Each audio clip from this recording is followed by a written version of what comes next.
السلام علیکم ورحمۃ اللہ وبرکاتہ۔ دوستو، آج کی اس ویڈیو میں ہم قرآن مجید کے 16 پارے کا اردو میں مکمل ترجمہ سنیں گے۔ شروع کرتی ہوں میں اللہ کے نام سے جو بڑا مہربان اور نہایت ہی رحم والا ہے۔ ان بزرگ نے فرمایا کہ کیا میں نے آپ سے نہیں کہا تھا کہ آپ سے میرے ساتھ صبر نہ ہو سکے گا؟ موسیٰ علیہ السلام نے فرمایا کہ خیر، اب کے اور جانے دیجیے۔ اگر اس مرتبہ کے بعد آپ سے کسی امر کے متعلق کچھ پوچھوں تو آپ مجھ کو اپنے ساتھ نہ رکھیے، بے شک آپ میری طرف سے عذر کی انتہا کو پہنچ چکے ہیں۔ پھر دونوں آگے چلے، یہاں تک کہ جب ایک گاؤں والوں پر گزر ہوا تو وہاں والوں سے کھانے کو مانگا کہ ہم مہمان ہیں، سو انہوں نے ان کی مہمانی کرنے سے انکار کر دیا۔ اتنے میں ان کو وہاں ایک دیوار ملی جو گرا ہی چاہتی تھی، تو ان بزرگ نے اس کو ہاتھ کے اشارے سے سیدھا کر دیا۔ موسیٰ علیہ السلام نے فرمایا کہ اگر آپ چاہتے تو اس کام پر کچھ اجرت ہی لے لیتے۔ ان بزرگ نے کہا کہ یہ وقت ہماری اور آپ کی علیحدگی کا ہے،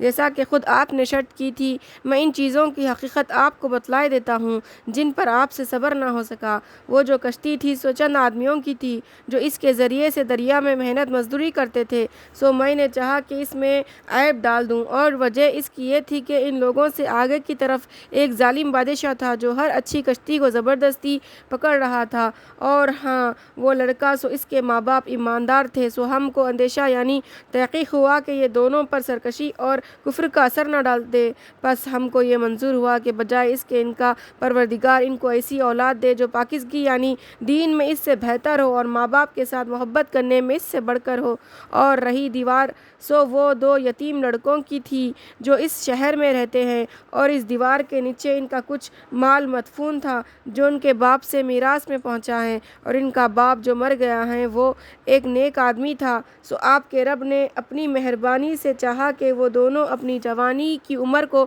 پہنچ جائے اور اپنا دفینہ نکال لے آپ کے رب کی رحمت سے، اور یہ سارے کام میں نے با الہام الہی کیے ہیں، ان میں سے کوئی کام میں نے اپنی رائے سے نہیں کیا۔ لیجیے، یہ ہے حقیقت ان باتوں کی جن پر آپ سے صبر نہ ہو سکا۔ اور یہ لوگ آپ سے ذوالقرنین کا حال پوچھتے ہیں، آپ فرما دیجیے کہ میں اس کا ذکر ابھی تمہارے سامنے بیان کرتا ہوں۔ ہم نے ان کو روئے زمین پر حکومت دی تھی، اور ہم نے ان کو ہر قسم کا سامان کافی دیا تھا، چنانچہ وہ ایک راہ پر ہو لیے، یہاں تک کہ جب غروب آفتاب کے موقع پر پہنچے تو وہ آفتاب ان کو ایک سیاہ رنگ کے پانی میں ڈوبتا ہوا دکھلائی دیا، اور اس موقع پر انہوں نے ایک قوم دیکھی۔ ہم نے یہ کہا کہ اے ذوالقرنین، خواہ سزا دو اور خواہ ان کے بارے میں نرمی کا معاملہ اختیار کرو۔ ذوالقرنین نے عرض کیا کہ بہت اچھا، اول دعوت ایمان ہی کروں گا، لیکن جو ظالم رہے گا سو اس کو تو ہم لوگ سزا دیں گے، پھر وہ اپنے مالک حقیقی کے پاس پہنچائے جائیں گے، پھر وہ اس کو دوزخ کی سخت سزا دے گا۔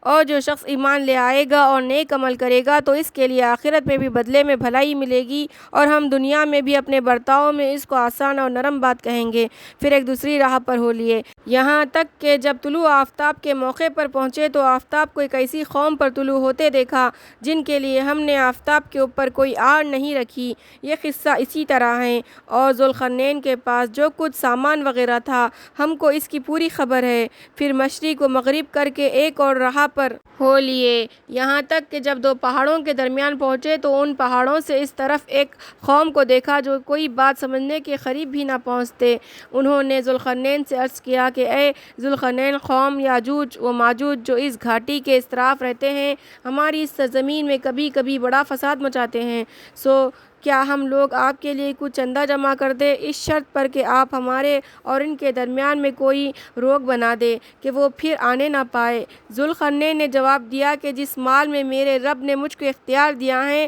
وہ بہت کچھ ہے، سو مال کی تو مجھے ضرورت نہیں، البتہ قوت یعنی ہاتھ پاؤں سے میری مدد کرو تو میں تمہارے اور ان کے درمیان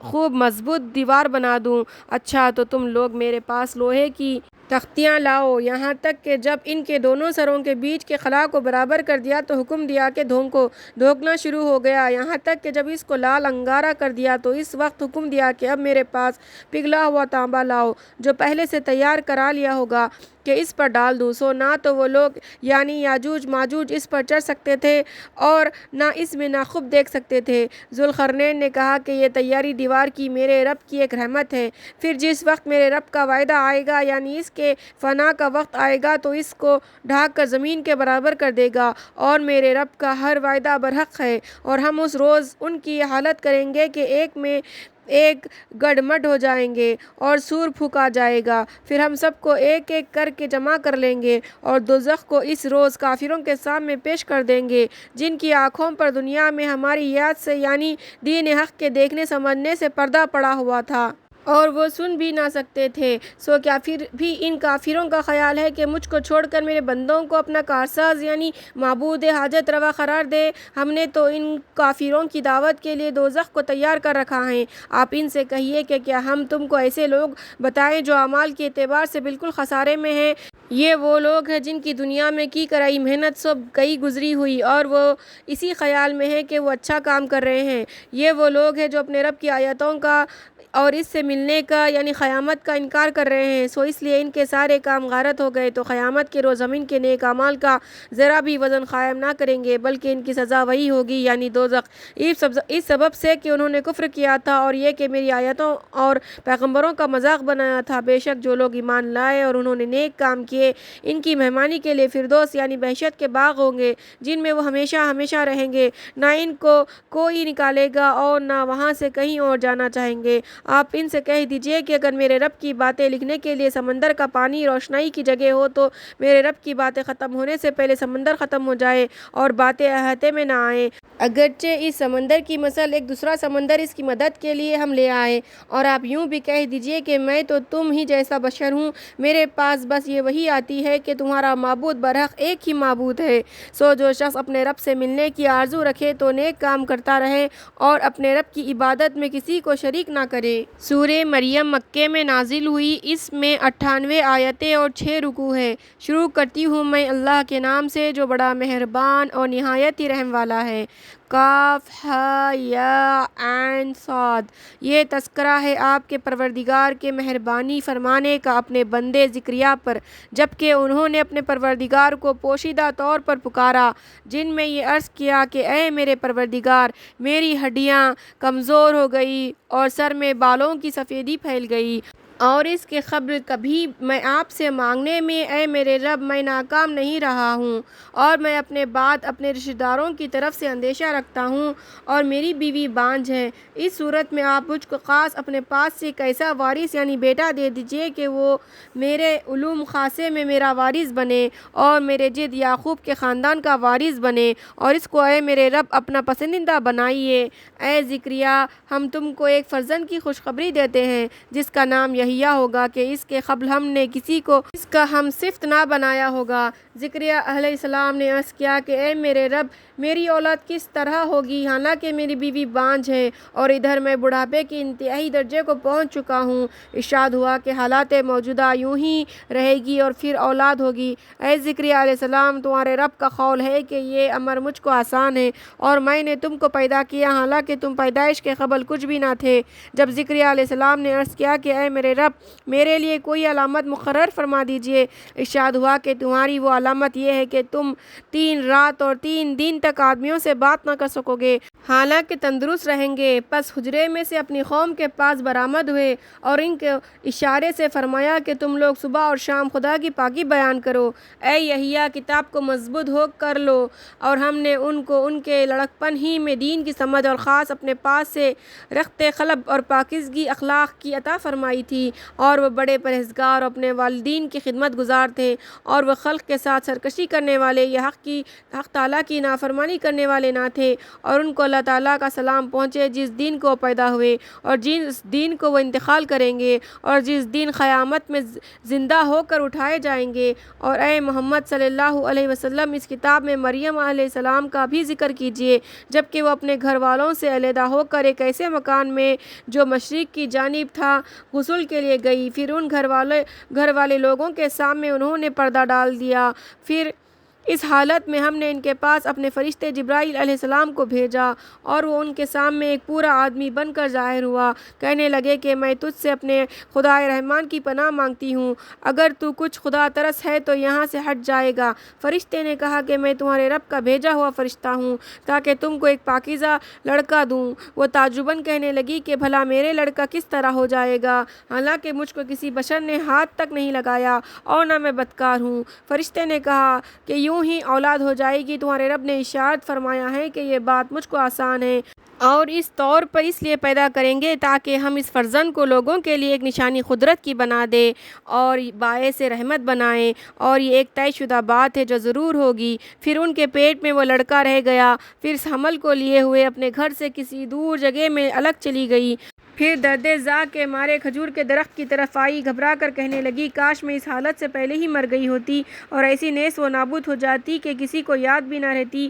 پھر جبرائیل علیہ السلام نے ان کے اس پائن مکان سے ان کو پکارا کہ تم مغموم مت ہو، تمہارے رب نے تمہارے پائن میں ایک نہر پیدا کر دی ہے، اور اس کھجور کے تنے کو پکڑ کر اپنی طرف کو ہلاؤ، اس سے تم پر خرمائیں تر و تازہ جھڑیں گی۔ پھر اس پھل کو کھاؤ اور وہ پانی پیو اور آنکھیں ٹھنڈی کرو۔ پھر اگر تم آدمیوں میں سے کسی کو بھی اعتراض کرتا دیکھو تو کہہ دینا کہ میں نے تو اللہ کے واسطے روزے کی منت مان رکھی ہے، سو آج میں کسی سے آدمی سے نہیں بولوں گی۔ پھر وہ ان کو گود میں لیے ہوئے اپنی قوم کے پاس آئی تو لوگوں نے کہا اے مریم تم نے بڑے غضب کا کام کیا، اے ہارون کی بہن تمہارے باپ کوئی برے آدمی نہ تھے اور نہ تمہاری ماں بدکار تھی۔ پس مریم علیہ السلام نے اس بچے کی طرف اشارہ کر دیا۔ وہ لوگ کہنے لگے کہ بھلا ہم ایسے شخص سے کیوں کر باتیں کریں جو ابھی گود میں بچہ ہی ہے۔ وہ بچہ خود ہی بول اٹھا کہ میں اللہ کا خاص بندہ ہوں، اس نے مجھ کو کتاب یعنی انجیل دی، اور اس نے مجھ کو نبی بنایا یعنی بنا دے گا، اور مجھ کو برکت والا بنایا میں جہاں کہیں بھی ہوں،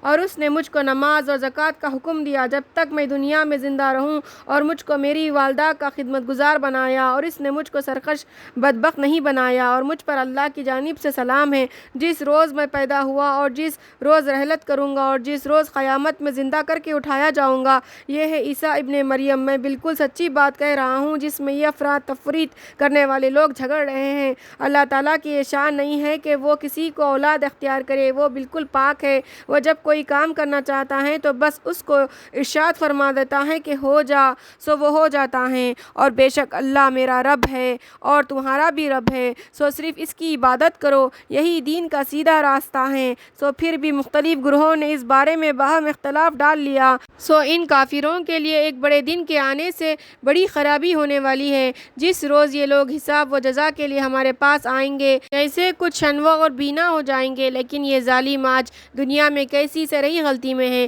اور آپ ان لوگوں کو حسرت کے دن سے ڈرائیے جبکہ جنت و دوزخ کا آخر فیصلہ کر دیا جائے گا، اور وہ لوگ آج دنیا میں غفلت میں ہیں اور وہ لوگ ایمان نہیں لاتے، لیکن آخر ایک دن مریں گے اور تمام زمین اور زمین کے رہنے والوں کے ہم ہی وارث یعنی آخر مالک رہ جائیں گے، اور یہ سب ہمارے پاس ہی لوٹائے جائیں گے۔ اور اس کتاب میں ابراہیم علیہ السلام کا قصہ ذکر کیجئے، وہ بڑے راستی والے اور پیغمبر تھے، جبکہ انہوں نے اپنے باپ سے جو کہ مشرک تھا کہا کہ اے میرے باپ تم ایسی چیزوں کی کیوں عبادت کرتے ہو جو نہ کچھ سنتے ہیں اور نہ کچھ دیکھتے ہیں اور نہ تمہارے کچھ کام آ سکتے ہیں۔ اے میرے باپ میرے پاس ایسا علم پہنچا ہے جو تمہارے پاس نہیں آیا، تو تم میرے کہنے پر چلو، تم کو سیدھا راستہ بتلاؤں گا۔ اے میرے باپ تم شیطان کی پرستش مت کرنا، بے شک شیطان رحمان کا نافرمانی کرنے والا ہے۔ اے میرے باپ میں اندیشہ کرتا ہوں کہ تم پر رحمان کی طرف سے کوئی عذاب نہ آ پڑے، پھر تم عذاب میں شیطان کے ساتھی ہو جاؤ۔ باپ نے جواب دیا کہ کیا تم میرے معبودوں سے پھیرے ہوئے ہو؟ اے ابراہیم اگر تم باز نہ آئے تو میں تم کو سنسار کر دوں گا اور ہمیشہ ہمیشہ کے لیے مجھ سے برکنار رہو۔ ابراہیم علیہ السلام نے کہا میرا سلام لو، اب میں تمہارے لیے اپنے رب سے مغفرت کی درخواست کروں گا، بے شک وہ مجھ پر بہت مہربان ہے، اور میں تم لوگوں سے اور جن کی تم خدا کو چھوڑ کر عبادت کر رہے ہو ان سے کنارہ کرتا ہوں، اور علیحدہ ہو کر اطمینان سے اپنے رب کی عبادت کروں گا، امید ہے کہ اپنے رب کی عبادت کر کے محروم نہ رہوں گا۔ پس جب ان لوگوں سے اور جن کی وہ لوگ خدا کو چھوڑ کر عبادت کرتے تھے ان سے سے علیحدہ ہو گئے تو ہم نے ان کو اسحاق بیٹا اور یعقوب پوتا عطا فرمایا، اور ہم نے ان دونوں میں سے ہر ایک کو نبی بنایا، اور ان سب کو ہم نے اپنی رحمت کا حصہ دیا، اور آئندہ نسلوں میں ہم نے ان کا نام نیک اور بلند ہو کیا۔ اور اس کتاب میں موسیٰ علیہ السلام کا بھی ذکر کیجیے، وہ بلا شبہ اللہ تعالیٰ کے خاص کیے ہوئے بندے تھے، اور وہ رسول بھی تھے، نبی بھی تھے، اور ہم نے ان کو کوہ طور کی داہنی جانب سے آواز دی، اور ہم نے ان کو راز کی باتیں کرنے کے لیے مقرب بنایا، اور ہم نے ان کو اپنی رحمت سے ان کے بھائی ہارون کو نبی بنا کر عطا کیا۔ اور اس کتاب میں اسماعیل علیہ السلام کا بھی ذکر کیجیے، بلا شبہ وہ وعدے کے بڑے سچے تھے، اور وہ رسول بھی تھے، نبی بھی تھے، اور اپنے متعلقین کو نماز اور زکوٰۃ کا حکم کرتے رہتے تھے، اور وہ اپنے پروردگار کے نزدیک پسندیدہ تھے۔ اور اس کتاب میں ادریس علیہ السلام کا بھی ذکر کیجیے، بے شک وہ بڑے راستی والے نبی تھے، اور ہم نے ان کو کمالات میں بلند رتبات تک پہنچایا۔ یہ وہ لوگ ہیں جن پر اللہ تعالیٰ نے خاص انعام فرمایا ہے دیگر انبیاء کے آدم کی نسل سے، اور ان لوگوں کی نسل سے جن کو ہم نے نوح کے ساتھ سوار کیا تھا، اور ابراہیم علیہ السلام اور یعقوب علیہ السلام کی نسل سے، اور ان لوگوں میں سے جن کو ہم نے ہدایت فرمائی اور ان کو مقبول بنایا۔ جب ان حضرات کے سامنے رحمان کی آیتیں پڑھی جاتی تھی تو سجدہ کرتے ہوئے اور روتے ہوئے زمین پر گر جاتے تھے۔ پھر ان کے بعد بعض ایسے ناخلف پیدا ہوئے جنہوں نے نماز کو برباد کیا اور نفسانی ناجائز خواہشوں کی پیروی کی، سو یہ لوگ عنقریب آخرت میں خرابی دیکھیں گے۔ ہاں، مگر جس نے توبہ کر لی اور ایمان لے آیا اور نیک کام کرنے لگے، سو یہ لوگ جنت میں جائیں گے، اور ان کا ذرا نقصان نہ کیا جائے گا۔ وہ ہمیشہ رہنے کے باغ جن کا رحمان نے اپنے بندوں سے غائبانہ وعدہ فرمایا ہے، اور اس کے وعدے کی ہوئی چیز کو یہ لوگ ضرور دیکھ لیں گے۔ اس جنت میں وہ لوگ کوئی فضول بات نہ سنیں گے بجز سلام کے، اور ان کو ان کا کھانا صبح و شام ملا کرے گا۔ یہ جنت جس کا ذکر ہوا ایسی ہے کہ ہم اپنے بندوں میں سے اس کا مالک ایسے لوگوں کو بنا دیں گے جو کہ خدا سے ڈرنے والے ہوں، اور ہم یعنی فرشتے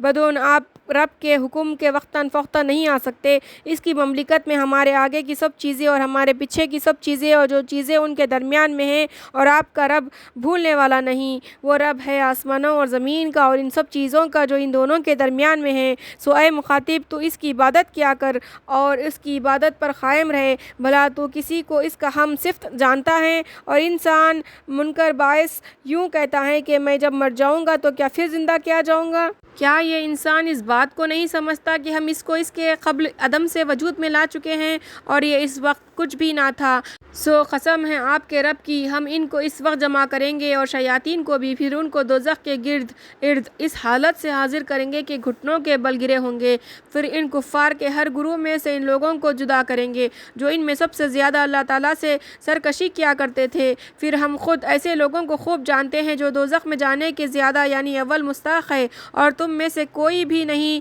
جس کا اس پر سے گزر نہ ہو۔ یہ آپ کے رب کے اعتبار سے بطور لازم موقودہ کے ہے جو ضرور پورا ہو کر رہے گا۔ پھر ہم ان لوگوں کو نجات دے دیں گے جو خدا سے ڈر کر ایمان لائے تھے، اور ظالموں کو اس میں ایسی حالت میں رہنے دیں گے کہ مارے رنج و غم کے گھٹنوں کے بل گر پڑیں گے۔ اور جب ان منکر لوگوں کے سامنے ہماری کھلی کھلی آیتیں پڑھی جاتی ہے تو یہ کافر لوگ مسلمانوں سے کہتے ہیں کہ دونوں فریقوں میں سے مکان کس کا زیادہ اچھا ہے اور محفل کس کی اچھی ہے، اور ہم نے ان سے پہلے بہت سے ایسے گروہ ہلاک کیے ہیں جو سامان اور نمود میں ان سے بھی کہیں اچھے تھے۔ آپ فرما دیجئے کہ جو لوگ گمراہی میں ہیں، یعنی تم رحمان ان کو ڈھیل دیتا چلا جا رہا ہے، یہاں تک کہ جس چیز کا ان سے وعدہ کیا گیا ہے اس کو دیکھ لیں گے، خواہ عذاب کو دنیا میں خواہ قیامت کو دوسرے عالم میں۔ سو اس وقت ان کو معلوم ہو جائے گا کہ برا مکان کس کا ہے اور کمزور مددگار کس کے ہیں۔ اور اللہ تعالیٰ ہدایت والوں کو دنیا میں تو ہدایت بڑھاتا ہے، اور آخرت میں ظاہر ہوگا کہ جو نیک کام ہمیشہ کے لیے باقی رہنے والے ہیں وہ تمہارے رب کے نزدیک ثواب میں بھی بہتر ہے اور انجام میں بھی بہتر ہے۔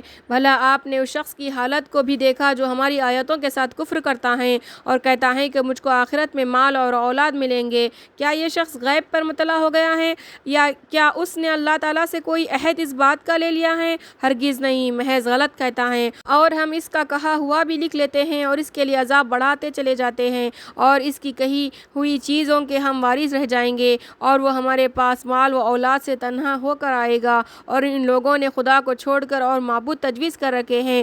تاکہ ان کے لیے وہ عند اللہ باعث عزت ہو، ایسا ہرگز نہیں ہوگا، بلکہ وہ تو ان کی عبادت ہی کا انکار کر بیٹھیں گے اور ان کے مخالف ہو جائیں گے۔ کیا آپ کو معلوم نہیں کہ ہم نے شیاطین کو کفار پر چھوڑ رکھا ہے کہ وہ ان کو کفر و ضلال پر خوب ابھارتے رہتے ہیں؟ سو آپ ان کے لیے جلدی نہ کیجیے، ہم ان کی باتیں خود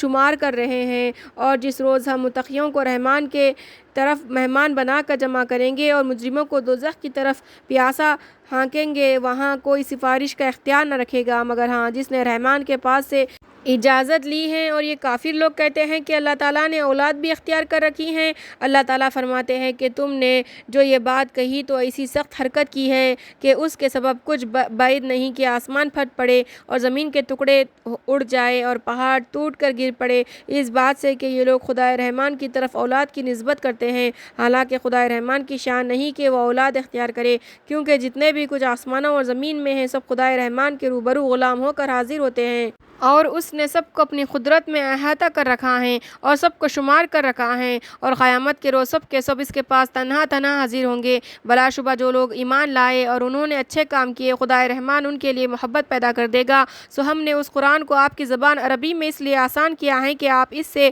متقیوں کو خوشخبری سنا دے اور نیز اس سے جھگڑالو آدمیوں کو خوف دلائے، اور ہم نے ان کے قبل بہت سے گروہوں کو عذاب قہر سے ہلاک کر دیا ہے۔ سو کیا آپ ان میں سے کسی کو دیکھتے ہیں یا ان کی کوئی آہستہ آواز سنتے ہیں؟ سورہ طٰہٰ مکے میں نازل ہوئی اور اس میں 135 آیتیں اور 8 رکوع ہے۔ شروع کرتی ہوں میں اللہ کے نام سے جو بڑا مہربان اور نہایت ہی رحم والا ہے۔ طٰہٰ کے معنی تو اللہ کو معلوم ہے۔ ہم نے آپ پر قرآن مجید اس لیے نہیں اتارا کہ آپ تکلیف اٹھائے، بلکہ ایسے شخص کی نصیحت کے لیے اتارا ہے جو اللہ سے ڈرتا ہو۔ یہ اس ذات کی طرف سے نازل کیا گیا ہے جس نے زمین کو اور بلند آسمانوں کو پیدا کیا ہے، اور وہ بڑی رحمت والا ہے، عرش پر قائم ہے۔ اسی کی مملکت ہے جو چیزیں آسمانوں میں ہیں اور جو چیزیں زمین میں ہیں اور جو چیزیں ان دونوں کے درمیان میں ہیں اور جو چیزیں تحت الثری میں ہیں، اور اس کے علم کی یہ شان ہے کہ اگر تم پکار کر بات کہو تو وہ چپکے سے کہی ہوئی بات کو اور اس سے بھی زیادہ خفی بات کو جانتا ہے۔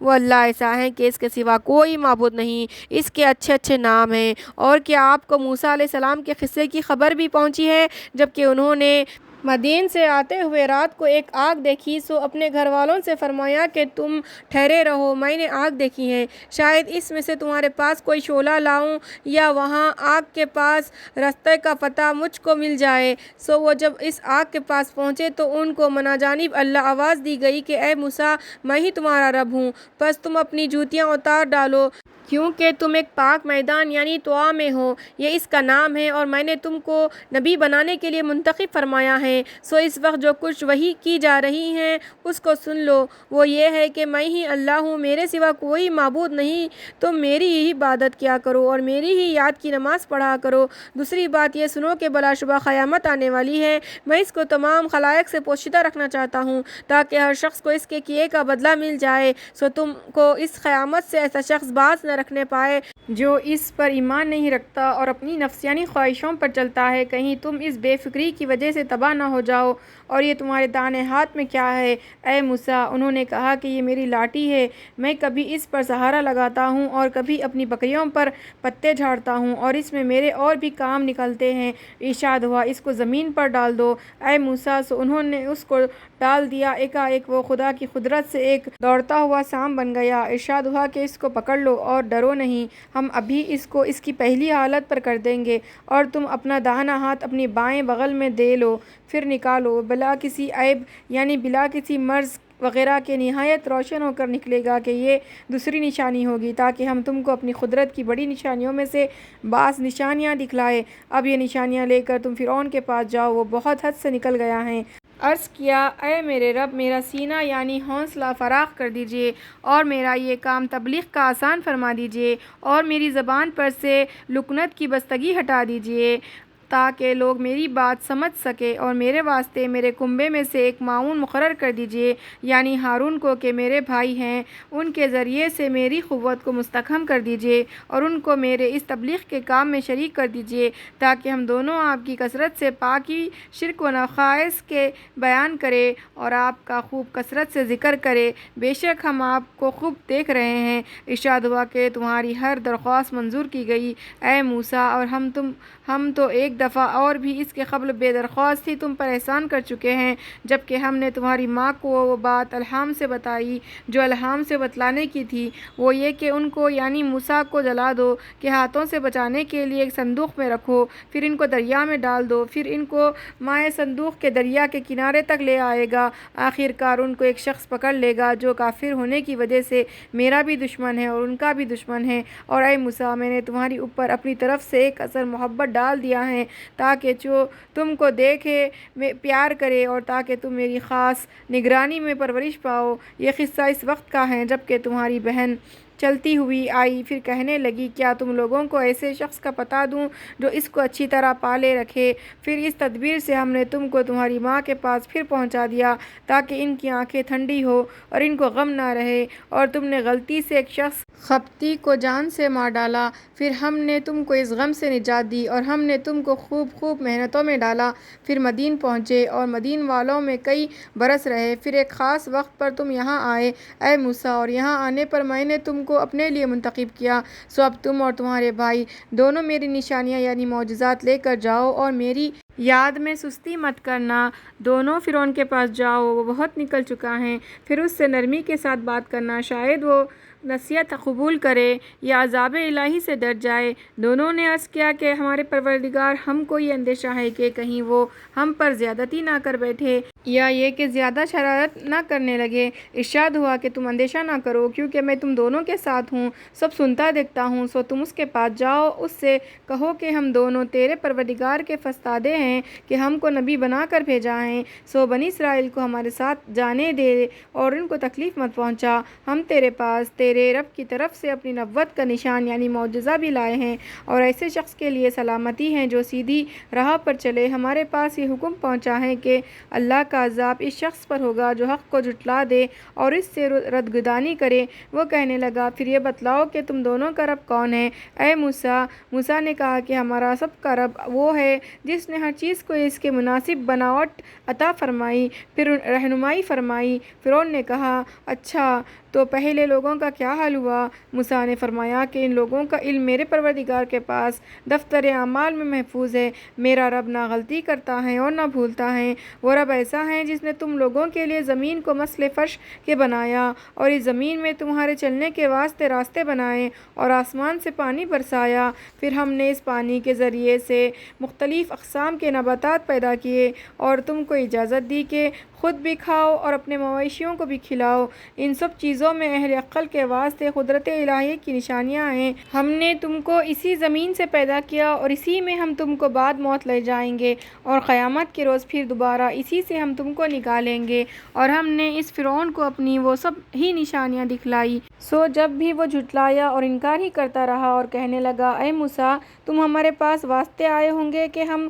کو ہمارے ملک سے اپنے جادو کے زور سے نکالے باہر کر دے، سو اب ہم بھی تمہارے مقابلے میں ایسا ہی جادو لاتے ہیں۔ تم ہمارے اور اپنے درمیان ایک وعدہ مقرر کر لو جس کو نہ ہم خلاف کریں اور نہ تم خلاف کرو کسی ہموار میدان میں تاکہ سب دیکھ لے۔ موسیٰ علیہ السلام نے فرمایا تمہارے مقابلے کے وعدے کا وقت وہ دن ہے جس میں تمہارا میلہ ہوتا ہے اور جس دن میں دن چڑھے لوگ جمع ہو جاتے ہیں۔ غرض یہ سن کر فرعون دربار سے اپنی جگہ لوٹ گیا، پھر اپنے مکر کو یعنی جادوگروں کا سامان جمع کرنا شروع کیا، پھر آیا۔ اس وقت موسیٰ علیہ السلام نے ان جادوگر لوگوں سے فرمایا کہ اے کم بختی مارو، اللہ تعالیٰ پر جھوٹ افطرا مت کرو، کبھی وہ یعنی خدا تعالیٰ تم کو کسی قسم کی سزا سے بالکل نیست و نابود ہی کر دے اور جھوٹ باندھتا ہے وہ آخر کو ناکام رہتا ہے۔ پس وہ جادوگر یہ بات سن کر باہم اپنی رائے میں اختلاف کرنے لگے اور خفیہ گفتگو کرتے رہے، بالآخر سب متفق ہو کر کہنے لگے کہ بے شک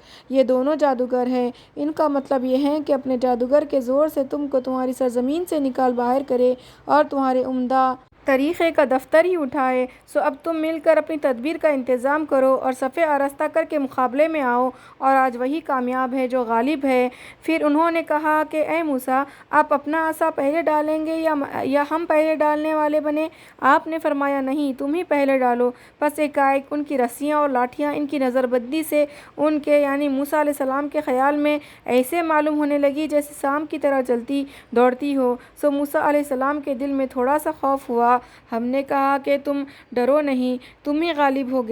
رہو گے، اور اس کی صورت یہ ہے کہ یہ تمہارے داہنے ہاتھ میں جو عصا ہے اس کو ڈال دو۔ ان لوگوں نے جو کچھ سانگ بنایا ہے یہ عصا سب کو نگل جائے گا۔ یہ جو کچھ انہوں نے بنایا ہے جادوگروں کا سانگ ہے، اور جادوگر کہیں بھی جائے معجزے کے مقابلے میں کبھی کامیاب نہیں ہوتا۔ سو جادوگر سجدے میں گر گئے اور بآواز بلند کہا کہ ہم ایمان لے آئے۔ اور ہارون اور موسیٰ کے پروردگار پر فرعون نے کہا بدون اس کے کہ میں تم کو اجازت دوں، یعنی میری خلاف مرضی تم اس پر یعنی موسیٰ علیہ السلام پر ایمان لے آئے۔ واقعی معلوم ہوتا ہے کہ وہ سحر میں تمہارے بھی بڑے ہیں، اور انہوں نے تم کو سحر سکھلایا۔ سو میں تم سب کے ہاتھ پاؤں کو کٹواتا ہوں، ایک طرف کا ہاتھ اور ایک طرف کا پاؤں، اور تم سب کو کھجوروں کے درختوں پر لٹکاتا ہوں۔ اور یہ بھی تم کو معلوم ہوا جاتا ہے کہ ہم دونوں میں یعنی مجھ میں اور رب موسیٰ میں کس کا عذاب زیادہ سخت اور دیر پا ہے۔ ان لوگوں نے صاف جواب دیا کہ ہم تجھ کو کبھی ترجیح نہ دیں گے بمقابلہ ان دلائل کے جو ہم کو ملے ہیں، اور مقابلہ اس ذات کے جس نے ہم کو پیدا کیا ہے۔ تجھ کو جو کچھ کرنا ہو دل کھول کر ڈال، تو بجز اس کے اس دنیائی زندگی میں کچھ کر لے، اور کر ہی کیا سکتا ہے۔ بس اب تو ہم اپنے پروردگار پر ایمان لا چکے تاکہ ہمارے پچھلے گناہ و کفر وغیرہ معاف ہو جائیں، اور تو نے جو جادو کے زور سے ہم پر زور ڈالا اس کو بھی معاف کر دے۔ اور اللہ تعالیٰ تجھ سے بدر جہاں اچھے ہیں اور زیادہ بقا والے ہیں۔ جو شخص بغاوت کا مجرم ہو کر اپنے رب کے پاس حاضر ہوگا سو اس کے لیے دوزخ مقرر ہے، اس میں نہ مرے ہی گا اور نہ ہی جیے گا۔ اور جو شخص رب کے پاس مومن ہو کر حاضر ہوگا جس نے نیک کام بھی کیے ہوں سو ایسوں کے لیے بڑے اونچے درجے ہیں، یعنی ہمیشہ رہنے کے باغات جن کے نیچے نہریں جاری ہوں گی، وہ ان میں ہمیشہ ہمیشہ کو رہیں گے۔ اور جو شخص کفر و مصیبت سے پاک ہوا اس کا یہی انعام ہے۔ اور ہم نے موسیٰ کے پاس وحی بھیجی کہ ہمارے ان بندوں یعنی بنی اسرائیل کو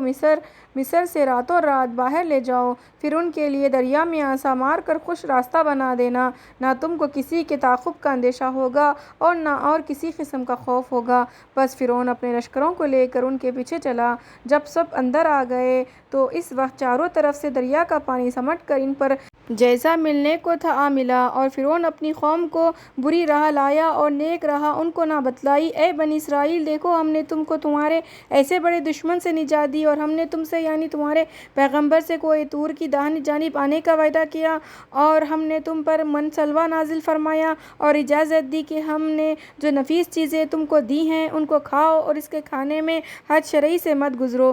کہیں میرا غضب تم پر واقع ہو جائے۔ اور جس شخص پر میرا غضب واقع ہوتا ہے وہ بالکل گیا گزرا ہوا، اور نیز اس کے ساتھ یہ بھی کہ میں ایسے لوگوں کے لیے بڑا بخشنے والا بھی ہوں جو توبہ کر لے اور ایمان لے آئے اور نیک عمل کرے، پھر اسی راہ پر قائم بھی رہے۔ اور اے موسیٰ، آپ کو اپنی قوم سے آگے جلدی آنے کا کیا سبب ہوا؟ انہوں نے اپنے گمان کے موافق عرض کیا کہ وہ لوگ یہی تو ہے میرے پیچھے پیچھے آ رہے ہیں، اور میں آپ کے پاس جلدی سے اس لیے چلا آیا کہ آپ زیادہ خوش ہوں گے۔ ارشاد ہوا کہ تمہاری قوم کو تو ہم نے تمہارے چلنے آنے کے بعد ایک بلا میں مبتلا کر دیا اور ان کو سامری نے گمراہ کر دیا۔ غرض موسیٰ علیہ السلام کے غصے اور رنج میں بھرے ہوئے اپنی قوم کی طرف واپس آئے اور فرمانے لگے اے میری قوم، کیا تم سے تمہارے رب نے ایک اچھا وعدہ نہیں کیا تھا؟ کیا تم پر میعاد مقرر سے کچھ زیادہ زمانہ گزر گیا تھا، یا تم کو یہ منظور ہوا کہ تم پر تمہارے رب کا غضب واقع ہو، اس لیے تم نے مجھ سے جو وعدہ کیا تھا اس کو خلاف کیا؟ وہ کہنے لگے کہ ہم نے جو آپ سے وعدہ کیا تھا اس کو اپنے اختیار سے خلاف نہیں کیا،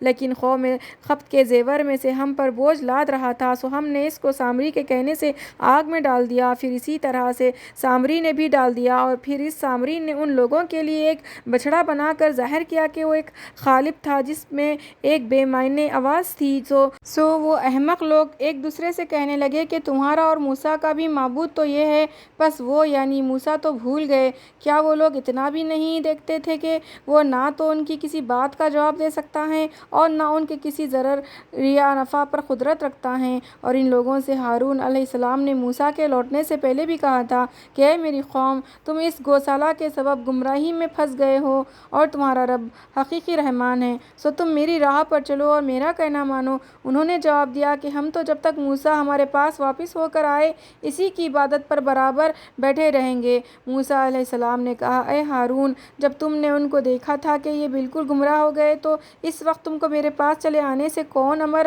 مانے ہوا تھا؟ سو کیا کیا تم نے میرے کہنے کے خلاف کیا؟ ہارون علیہ السلام نے کہا کہ اے میرے ماں جائے، تم میری داڑھی مت پکڑو اور نہ سر کے بال پکڑو۔ مجھے یہ اندیشہ ہوا کہ تم کہنے لگو کہ تم نے بنی اسرائیل کے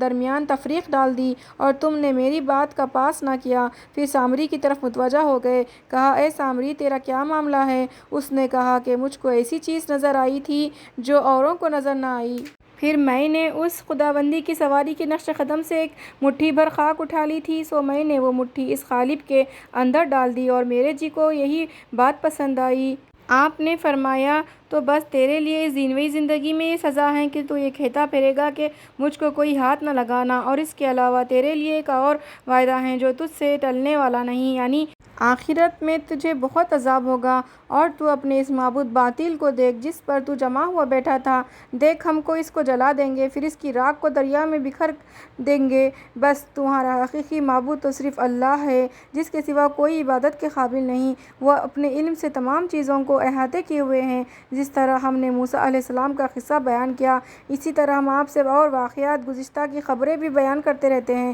اور ہم نے آپ کو اپنے پاس سے ایک نصیحت نامہ دیا ہے، یعنی قرآن۔ جو لوگ اس سے ردگردانی کریں گے سو وہ قیامت کے روز بڑا بھاری بوجھ عذاب کا لادے ہوئے ہوں گے، وہ اس عذاب میں ہمیشہ رہیں گے، اور یہ بوجھ قیامت کے روز ان کے لیے برا بوجھ ہوگا، جس روز سور میں پھونک ماری جائے گی جس سے مردے زندہ ہو جائیں گے، اور ہم اس روز مجرم یعنی کافر لوگوں کو میدان قیامت میں اس حال سے جمع کریں گے کہ آنکھوں سے چپکے آپس میں باتیں کرتے ہوں گے کہ تم لوگ خبروں میں صرف 10 روز رہے ہوں گے۔ جس مدت کی نسبت وہ بات چیت کریں گے اس کو ہم خوب جانتے ہیں کہ وہ کس قدر ہے، جبکہ ان سب میں کا زیادہ صاحب رائے یوں کہتا ہوگا کہ نہیں، تم ایک ہی روز خبر میں رہے ہو۔ اور لوگ آپ سے پہاڑوں کی نسبت پوچھتے ہیں کہ قیامت میں ان کا کیا حال ہوگا، سو آپ فرما دیجئے کہ میرا رب ان کو بالکل اڑا دے گا، پھر اس زمین کو ایک میدان ہموار کر دے گا جس میں تو اے مخاطب نہ ہمواری دیکھے گا اور نہ کوئی بلندی دیکھے گا۔ اس روز سب کے سب خدائی بلانے والے یعنی سور پھونکنے والے فرشتے کے کہنے پر ہولیں گے، اس کے سامنے کسی کا کوئی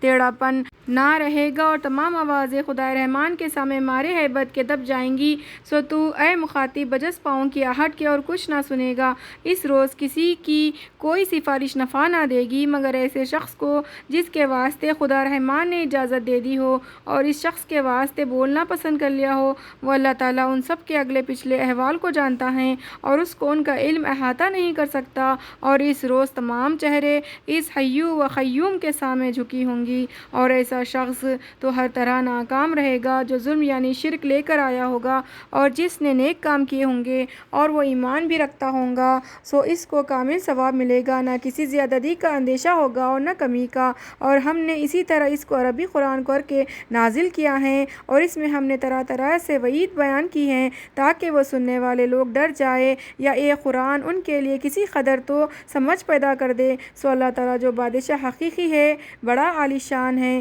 اور قرآن پڑھنے میں قبل اس کے کہ آپ پر اس کی وحی پوری نازل ہو چکے عجلت نہ کیا کیجیے، اور آپ یہ دعا کیا کیجیے کہ اے میرے رب میرا علم بڑھا دیجیے، اور اس سے بہت زمانے پہلے ہم آدم کو ایک حکم دے چکے تھے، سو ان سے غفلت اور بے احتیاطی ہو گئی، ہم نے اس حکم کے اتمام میں ان میں پختگی اور ثابت قدمی نہ پائی، اور وہ وقت یاد کر لو جب کہ ہم نے فرشتوں سے ارشاد فرمایا کہ آدم کے سامنے سجدہ رئیس ہو جاؤ، سو سب نے سجدہ کیا بغیر ابلیس کے، اس نے انکار کیا۔ پھر ہم نے آدم علیہ السلام سے کہا کہ اے آدم یاد رکھو یہ بلا شبہ تمہارا اور تمہاری بیوی کا دشمن ہے کہ تمہارے معاملے میں یہ مردود ہوا، سو کہیں تم دونوں کو جنت سے نہ نکالوا دے پھر تم مصیبت میں پڑ جاؤ۔ یہاں جنت میں تو تمہارے لیے یہ آرام ہے کہ تم نہ بھوکے رہو گے اور نہ ننگے رہو گے، اور نہ یہاں پیاسے رہو گے اور نہ دھوپ میں تپو گے۔ پھر ان کو شیطان نے بہکا دیا، کہنے لگا اے آدم کیا میں تم کو ہمیشگی کی خاصیت کا درخت بتلا دوں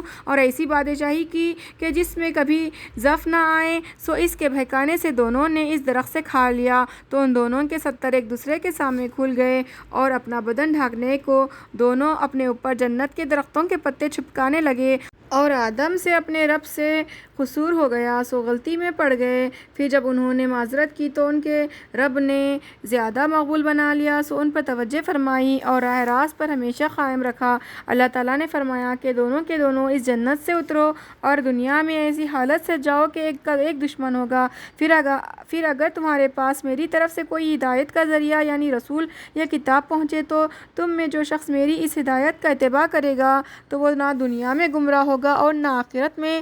گمراہ ہوگا، اور جو شخص میری اس نصیحت سے اعراض کرے گا تو اس کے لیے تنگی کا جینا ہوگا، اور قیامت کے روز ہم اس کو اندھا کر کے قبر سے اٹھائیں گے۔ وہ تعجب سے کہے گا کہ اے میرے رب، آپ نے مجھ کو اندھا کر کے کیوں اٹھایا؟ میں تو دنیا میں آنکھوں والا تھا۔ ارشاد ہوگا کہ ایسا ہی تجھ سے عمل ہوا تھا، اور یہ کہ تیرے پاس ہمارے احکام پہنچے تھے، پھر تو نے ان کا کچھ خیال نہ کیا، اور ایسا آج تیرا کچھ خیال نہ کیا جائے گا۔ اور اسی طرح ہر اس شخص کو ہم مناسب عمل کی سزا دیں گے جو حد اطاعت سے گزر جائے اور اپنے رب کی آیتوں پر ایمان نہ لائے، اور واقعی آخرت کا عذاب ہے بڑا سخت اور بڑا دیر پا۔ کیا ان لوگوں کو اب تک اس سے بھی اور ہدایت نہیں ہوئی کہ ہم ان سے پہلے بہت سے گروہوں کو ہلاک کر چکے ہیں کہ ان میں سے بعض کے رہنے کے مقامات میں یہ لوگ بھی چلتے پھرتے ہیں؟ اس میں تو اہل فہم کے لیے کافی دلائل موجود ہے، اور اگر آپ کے رب کی طرف سے ایک بات پہلے سے فرمائی ہوئی نہ ہوتی اور عذاب کے لیے ایک میعاد معین نہ ہوتا کہ وہ قیامت کا دن ہے تو عذاب لازمی طور پر ہوتا۔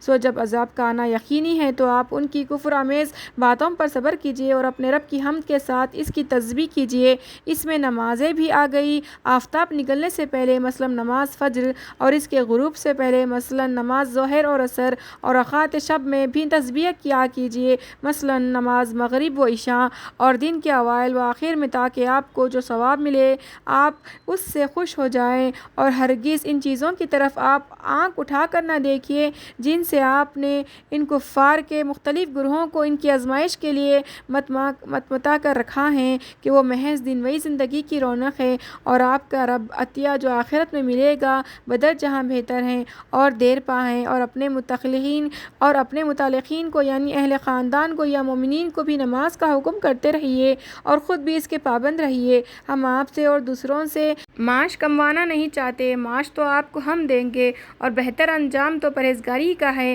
اور وہ لوگ یوں کہتے ہیں کہ یہ رسول ہمارے پاس اپنے رب کے پاس سے کوئی نشانی اپنی نبوت کی کیوں نہیں لاتے؟ جواب یہ ہے کہ کیا ان کے پاس پہلی کتابوں کے مضامین کا ظہور نہیں پہنچا؟ اور اگر ہم ان کو قبل اس قرآن آنے کے سزائے کفر میں کسی عذاب سے ہلاک کر دے تو یہ لوگ بطور عذر کے یوں کہتے کہ اے ہمارے رب،